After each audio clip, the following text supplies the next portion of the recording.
auditeurs et téléspectateurs de la radio et télévision Tambara, vous pouvez désormais suivre votre chaîne de télévision préférée Tambara sur le satellite BadrSat 7, angle 26 degrés Est, fréquence 11010, polarisation verticale, symbole REC 27500.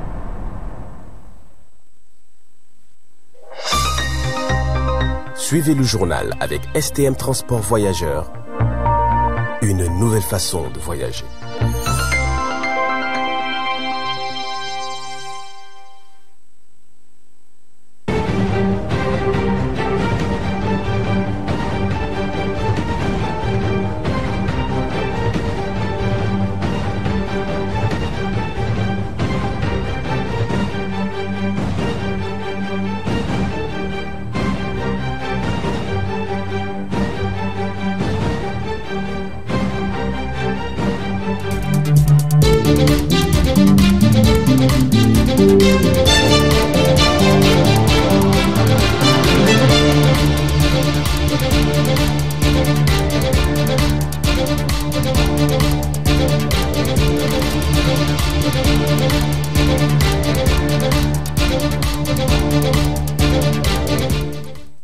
L'Union nationale des syndicats du Niger s'est réunie à la veille des assises nationales, un moment historique pour notre pays. L'Union nationale des syndicats du Niger, UNSN, se félicite de la convocation des assises nationales par le président du Conseil national pour la sauvegarde de la patrie, CNSP, chef de l'État, et appelle tous les Nigériens à se mobiliser, à participer souverainement, activement à ces assises pour construire un avenir meilleur et confirmer la souveraineté de notre pays. La lutte pour la souveraineté nationale et contre l'impérialisme est l'affaire de tout le peuple.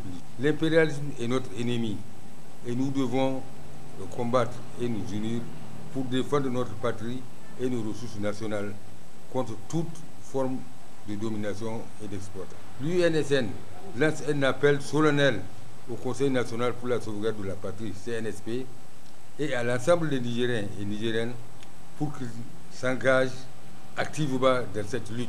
L'unité et la force. L'intérêt du Niger est une priorité. Initions-nous pour l'avenir libre et souverain, sans influence extérieure. Vive les assises nationales, vive le Niger, vive la souveraineté nationale, vive l'AES, vive l'Union nationale des syndicats du Niger. La patrie ou la mort, nous vaincrons.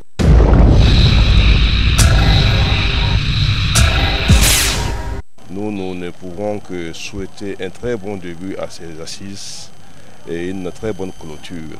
Et surtout que la paix et la cohésion sociale entre tous les fils de ce pays reviennent. Nos attentes pour ces assises-là, et il ne faut pas qu'on fasse la même erreur que ce que nous avons connu pendant la conférence nationale. Nous avons regardé tout ce qui s'est passé à la conférence nationale à la télévision. Mais franchement dit, la conférence nationale a passé à côté de l'essentiel. L'essentiel, c'est quoi? Il faut mettre en avant le côté économique. Qui parle de côté économique parle de penser à la jeunesse. Récemment, il y a une délégation qui est venue de la Côte d'Ivoire composée de plusieurs ressortissants de l'AIS. Et c'est là où j'ai compris qu'il y a environ 13 millions de ressortissants de l'AIS en Côte d'Ivoire. 5 millions côté Mali, 6 millions côté Burkina, 2 millions côté Niger. Et la communauté malienne à elle seule a jusqu'à plus de 170 usines. Je pèse mes mots, 170 usines en Côte d'Ivoire. Je vais poser la question, pourquoi on n'arrive pas à avoir ces usines-là chez nous, au Niger, au Mali, au Burkina Faso? Et j'ai compris qu'il y a un problème avec l'administration, il y a un problème avec la fiscalité. Je pense qu'il faut que ceux qui ont étudié, qui ont fait la fiscalité, s'imprègnent de ce qui se passe dans des autres pays de la sous-région pour vraiment que les investisseurs puissent venir créer des usines. Parce qu'une usine peut embaucher banalement 1000 personnes directement ou indirectement. Imaginez-vous 100 usines seulement, ça fera création de 100 000 emplois. Aujourd'hui, avec 100 usines seulement, on peut réserver tout le chômage ici au Niger.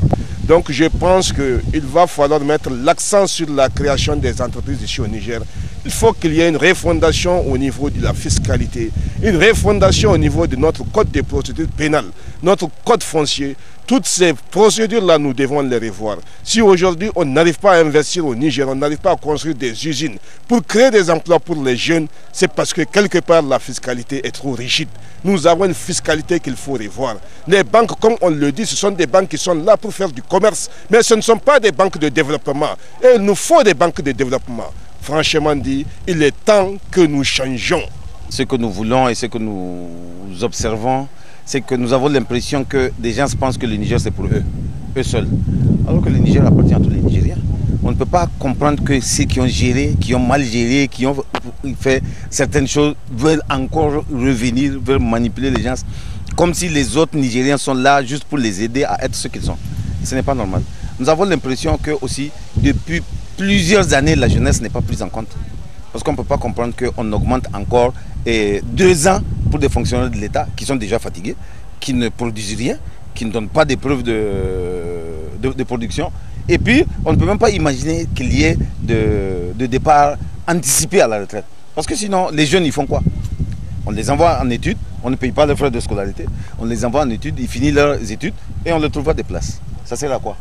Donc je pense qu'on doit faire très attention à ce que nous allons nous dire et que les décisions qui vont être prises au niveau de ce forum-là. Il ne s'agit pas aussi de faire un forum de plus, il s'agit de tenir compte des observations du peuple. C'est surtout ça le problème. Nous pensons que les dirigeants, ceux qui dirigent le pays aujourd'hui, s'ils ont réfléchi et initié ces assises, c'est en connaissance de cause. Ils savent qu'il y a des mots qui gangrènent notre société. Ils savent qu'il y a des aspects qui méritent d'être revus. Ils savent qu'il y a beaucoup de choses. Par conséquent, réunir le Niger en miniature pendant 5 jours, ça pourrait, je dis bien, apporter des solutions à certains aspects des problèmes qui minent le pays. Nous serons de la partie, Inch'Allah, et notre attente, c'est qu'il faut mettre beaucoup de choses sur les rails, en particulier la justice. Un pays où il règne l'injustice, on peut faire des assises 1000 fois dans l'année, rien ne marchera. Ils peuvent ne pas convoquer des assises s'ils mettent la justice sur les rails. Que tout le monde soit à la même enseigne. Que tout le monde soit au même pied d'égalité à la justice, je pense que le problème est réglé. Notre problème, c'est cela. Ces affaires de corruption, ces affaires de... Tout ce que vous entendez, c'est parce qu'on ne respecte pas la justice. Et ceux qui sont chargés de rendre la justice, je vais parler des magistrats, ils ne rendent pas bien la justice. Parce que devant eux ou au-dessus d'eux, il y a des situations qui sont là, on leur dit il faut faire ceci, il faut faire cela. Donc nous pensons que ça va être un nouveau départ. Il ne faut pas que ce soit des assises comme par le passé. Nous avons connu dans ce pays en 1991 la conférence nationale. Nous avons connu en 2010 le conseil consultatif national du président, du chef d'État Salou Jibo. Mais les mêmes tares reviennent. C'est-à-dire qu'au niveau des assises, on peut faire beaucoup de choses. Et de belles choses, de bonnes choses. Mais la pratique va poser problème. Moi, j'en sais quelque chose parce que j'étais membre du Conseil consultatif national. Nous avons fait beaucoup de choses. Mais quand les hommes politiques sont venus au pouvoir, d'un revers de main, ils ont tout balancé. Et nous espérons que cette fois-ci, ça ne sera pas la même chose. Quand bien même nous sommes tous les mêmes, tous des Nigériens, nous nous connaissons. C'est des gens qui, c'est deux faces de la pièce. Donc aujourd'hui on est ça, demain on est de l'autre côté. Mais vraiment nous fondons beaucoup d'espoir. Nous fondons beaucoup d'espoir que ces assises-là, en tout cas, apportent du sang neuf pour notre pays. Ça y va de l'intérêt de tout le monde. Aujourd'hui, ceux qui sont au pouvoir, ils vont partir demain. C'est les hommes politiques qui vont venir. C'est la jeunesse qui va venir. Donc pour toutes ces raisons, je pense qu'il faut mettre du sérieux pour que ces travaux-là puissent accoucher, en tout cas, de quelque chose de bon. Il y a des détracteurs qui sont là, tant en interne qu'à l'extérieur, qui disent qu'on ne viendra pas, ce n'est pas la peine, ça va être la même chose. Nous sommes invités et nous allons y être, c'est le pays. On va parler du pays, on va y aller. Même si c'est dans la jungle, quand on va parler du Niger, si nous sommes invités, nous allons partir. Ce qui ne nous plaît pas, nous allons le dire là-bas, que de rester derrière, critiquer. Moi, je pense que ce n'est pas bon. Donc nous fondons un grand espoir pour que ces assises-là donnent raison à ceux qui l'ont convoqué. Les attentes sont vraiment multiples. multiforme. Je pense que le Niger a trop souffert. Donc vraiment, le Niger a trop souffert. Dieu merci, maintenant, on a un nouveau type de Nigérien. Un Nigérien qui veille ou qui veut arracher son indépendance, sa souveraineté. Donc vraiment, nous souhaitons que ceux qui seront les délégués des assises puissent vraiment concevoir vraiment des données, rassembler des données pour que le Niger soit totalement d'abord indépendant. Parce que sans sécurité, vous ne pouvez rien entreprendre. Quel que soit le brou et les belles planifications faites, je pense que tant que vous ne pouvez pas circuler librement et vous dormir en paix, rien ne peut se réaliser, n'est-ce pas? Donc vraiment, ma première attente, c'est vraiment que les délégués puissent mettre l'accent pour pouvoir faire régner la souveraineté et l'indépendance, la sécurité nationale, pourquoi pas même de l'AES, pour que ça ne nous infecte pas. Donc maintenant, le Niger, comme je l'ai dit, ça a beaucoup souffert, vraiment avec le multipartisme, la démocratie. Nous, on faisait partie des premiers acteurs. 9 février, c'était passé devant nous, on était sur le terrain. Donc vraiment pour arracher la démocratie, le multipartisme, et on sait ce que ça a donné. Ça n'a rien donné, ça ne fait que reculer le Niger. C'est vrai, nous ne pouvons pas s'en passer de la démocratie, mais il faut que les délégués fassent beaucoup attention, qu'on ne remette pas le pouvoir tout de suite aux civils, si on peut l'appeler comme ça. Il faut que vraiment qu'il y ait un temps pour remettre tout en ordre, quoi. Tout en ordre. Donc vraiment qu'on prenne le temps nécessaire pour vraiment restaurer l'ordre.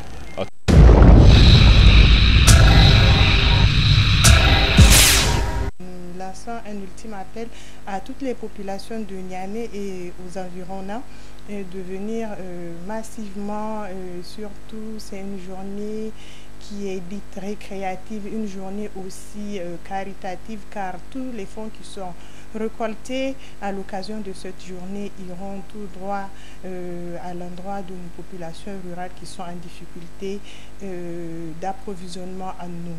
Donc, messieurs, nous vous recommandons fortement, bien que c'est une journée dédiée qu'aux femmes et aux enfants, de mettre la main dans la poche pour la cause d'Allah subhanahu wa ta'ala, en jouant l'utile à l'agréable et aussi en offrant des moments de détente dans un cadre islamique à vos épouses, à vos enfants, à vos proches parents et au-delà à des gens que vous connaissez ou que vous ne connaissez pas, parce que vous avez la possibilité de faire des dons, soit directement là-bas au portail du musée ou bien autour de vous en donnant juste de quoi permettre le déplacement et aussi l'accès et également les jouets, parce que au cours de cette journée il y aura plusieurs activités pour les enfants, notamment il y a des séances de tours à dos de cheval, des tours à dos de chameau et plusieurs surprises aussi qui attendent les femmes et les enfants. Donc mesdames, n'hésitez pas à venir à la rencontre du groupe des Sœurs Badraham ce samedi, Inch'Allah, au niveau du musée national Boubou Hama. Plein de surprises attendent les femmes et les enfants. C'est de 9h jusqu'à 18h. Sachant que à l'ouverture 9h, les messieurs, vous êtes attendus, Inch'Allah. Donc malgré que c'est une journée que pour les femmes et les enfants, au moment de l'ouverture, de 9h jusqu'à 11h, monsieur, vous pouvez venir pour voir ce qu'est le groupement des Sœurs Ibad Rahman, quelles activités sont menées par le groupement des Sœurs Ibad Rahman, et aussi c'est l'occasion aussi de remettre les cadeaux à nos lauréats, car la semaine dernière, depuis le 9 février, la journée a commencé à travers les événements du Moussa Baka et aussi le concours culinaire. Donc c'est l'occasion pour les lauréats de recevoir leurs cadeaux. Pour cette année spécialement, vu qu'on est à l'approche du Ramadan, il y aura plein de stands d'exposition et beaucoup de surprises à venir découvrir, Inch'Allah. Donc au-delà de ça aussi, n'oublions pas aussi le don de sang, car nous sommes en collaboration avec Amine. Donc il y a une équipe qui sera présente tout au long de la journée pour pouvoir recevoir les donneurs. Et donner de sang, c'est sauver la vie. On ne sait pas à qui on peut rendre service. Donc n'hésitez pas à venir là-bas pour les hommes. Au moment de l'ouverture dans la matinée et au-delà des horaires où les hommes sont autorisés d'entrer dans le musée, ils peuvent aller directement au niveau du CNTS pour offrir leur sang.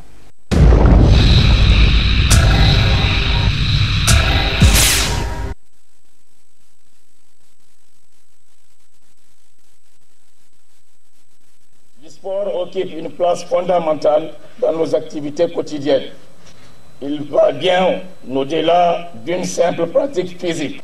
Il est un vecteur essentiel de cohésion au sein de nos forces armées et de sécurité.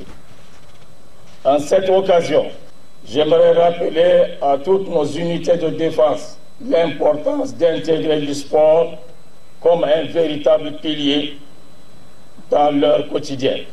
Car un militaire qui néglige sa condition physique ne pourra jamais prétendre à l'efficacité, moins encore à l'accomplissement des objectifs qui se fixent. Les bienfaits du sport sont nombreux.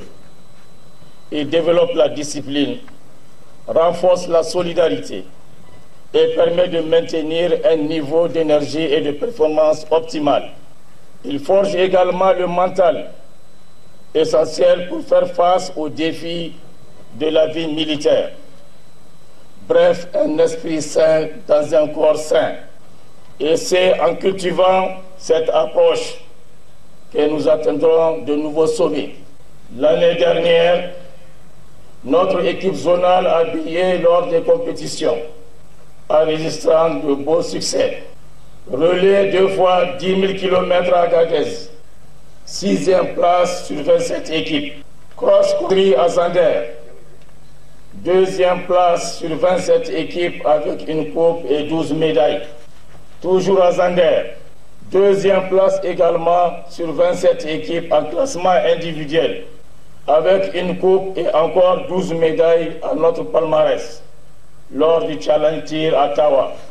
Ces performances sont la preuve tangible que notre engagement dans le sport porte ses fruits. Et qui sait, peut-être que cette année, nous viserons encore plus haut. Continuons à pratiquer le sport avec passion, à repousser nos limites et à renforcer notre cohésion. Le sport est un puissant moteur, un levier pour améliorer la qualité de notre service et affronter ensemble les défis qui nous attendent. Monsieur le secrétaire général du gouvernorat, je ne terminerai pas mes propos sans formuler un vœu sincère pour l'année 2025. Qu'elle soit une année de paix, de santé, de réconciliation et de succès, notamment pour nos athlètes de la force de la zone de défense numéro 4 et pour l'ensemble de la région de Tawa dans tous les championnats à venir. Que cette nouvelle année soit marquée par l'unité et la solidarité, tant sur le plan sportif que dans nos efforts communs pour renforcer la sécurité et la défense de notre pays. Vive le sport dans nos armées, car il est le socle de notre cohésion et de notre résilience. Vive les forces de défense et de sécurité qui, par leur engagement et leur discipline, assurent la paix et la sécurité de notre pays.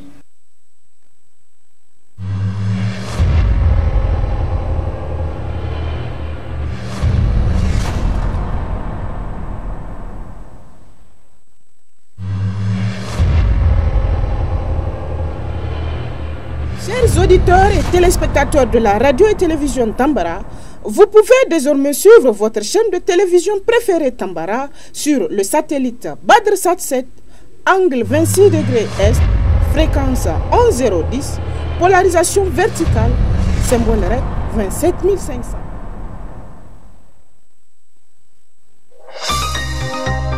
Suivez le journal avec STM Transport Voyageurs, une nouvelle façon de voyager.